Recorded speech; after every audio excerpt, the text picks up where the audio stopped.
Shalom, good morning. Encyclopedia Discovering the Bible, the validity of the Bible, a rock tomb, రాతి సమాధి మీరు చూస్తున్నది. దీని గురించి ఈరోజు మీతో మాట్లాడాలని నేను తలస్తూ ఉన్నాను. ఈ రాక్ టాంబ్ క్రీస్తు శకము 1వ శతాబ్దానికి చెందిన రాతి సమాధి ఇజ్రాయిల్లోని నజరేత్ అంటే గలిలయ ప్రాంతంలోని నజరేత్ అనే ఒక విలేజ్లో సోదరీమణుల కాన్వెంట్ అంటే సిస్టర్స్ కాన్వెంట్ అన్నమాట. ఈ కాన్వెంట్ క్రింద ఇటీవల కనుగొనబడింది. సమాధికి ముద్ర వేయబడిన పెద్ద రాయి చుట్టబడింది. సువార్తల్లోని యేసు పునరుద్ధానం గురించిన వృత్తాంతాలు యేసును ఏ రకమైన సమాధిలో ఉంచారో అటువంటి వాస్తవ ఉదాహరణ ద్వారా స్పష్టంగా జీవం పోసుకుంది. అంటే యేసుప్రభు కాలంలో యేసుప్రభుని సమాధి చేసామంటున్నారు కదా, అదేవిధంగా నజరేతులో కూడా యెరూషలేంలో చాలా ఉన్నాయి ఇటువంటి టాంబ్స్. అలాగే నజరేతులో కూడా చాలా రకాలైన టాంబ్స్ బయటపడ్డాయి, అంటే సమాధులు బయటపడ్డాయి.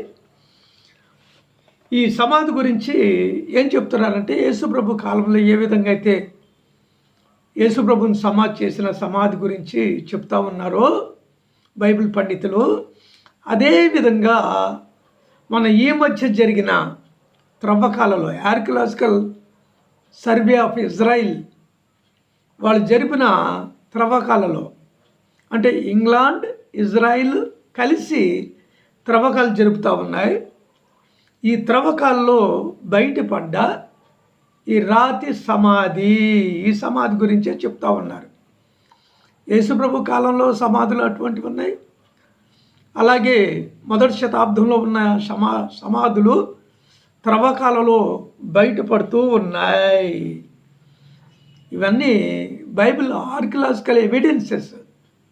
ఆ చిన్న దేశంలోనే మన ఒక జిల్లా అంత ఉంటుంది ఆ దేశం, ఇజ్రాయెల్ దేశం.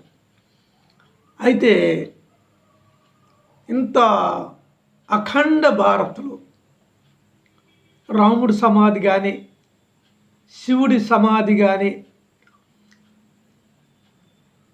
కృష్ణుడి సమాధి కానీ, ఇంకా ఎవరైనా సమాధులు ఏమైనా ఉన్నాయా? హిందూ సాంస్క్రిట్ గ్రంథాలకు డిస్కవరింగ్ ఉన్నదా అని నేను మిమ్మల్ని ప్రశ్నిస్తున్నాను. అందుకని ఆర్కియలాజికల్ అనేకమైన ఆర్కియలాజికల్ ఎవిడెన్సెస్, అద్భుతమైన విషయాలను ఈ ఎవిడెన్సెస్ ఇందులో ఉంటాయి, చాలా ఉన్నాయి నా దగ్గర. ఈ ఎన్సైక్లోపీడియాకి సంబంధించిన బుక్స్ చాలా ఉన్నాయి. అందులో నుంచి సబ్జెక్ట్ మీకు చెప్తే చాలా కాలం టైం పట్టేస్తుంది. అయినప్పుడు కూడా బైబిల్ క్లాస్ చేస్తూ ఉంటాను. అలాగే ఎన్సైక్లోపీడియా నుంచి కూడా మీకు డిస్కవరింగ్ విషయాలన్నీ కూడా నేను మీకు తెలియజేస్తూ ఉంటాను. చూస్తూ ఉండండి, నాలెడ్జ్ సంపాదించుకోండి. రేపు మళ్ళా తిరిగి అద్భుతమైన వీడియోని చేయబోతున్నాను కల్కి మీద. కల్కి అసలు కల్కి సినిమా ఏంటి, అది వాస్తవమా అబద్ధమా? అయితే బైబిల్లో కల్కి గురించి వ్రాయబడి ఉంది.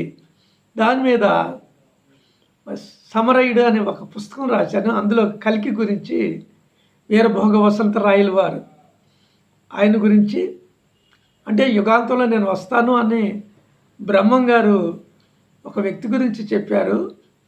ఆయన గురించి కల్కి అంటే ఎవరు, అసలు కలిపురుషుడు అంటే ఎవరో, ఈ విషయాలన్నీ కూడా రేపటి దినాన్న నేను తెలియజేస్తాను.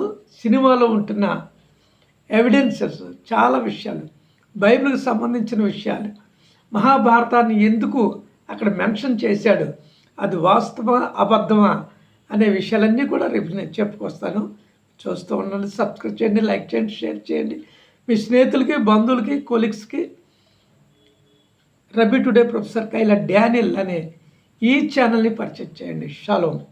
మళ్ళీ తిరిగి రేపు కలుసుకుందాం. అంతవరకు సెలవు. షలోం.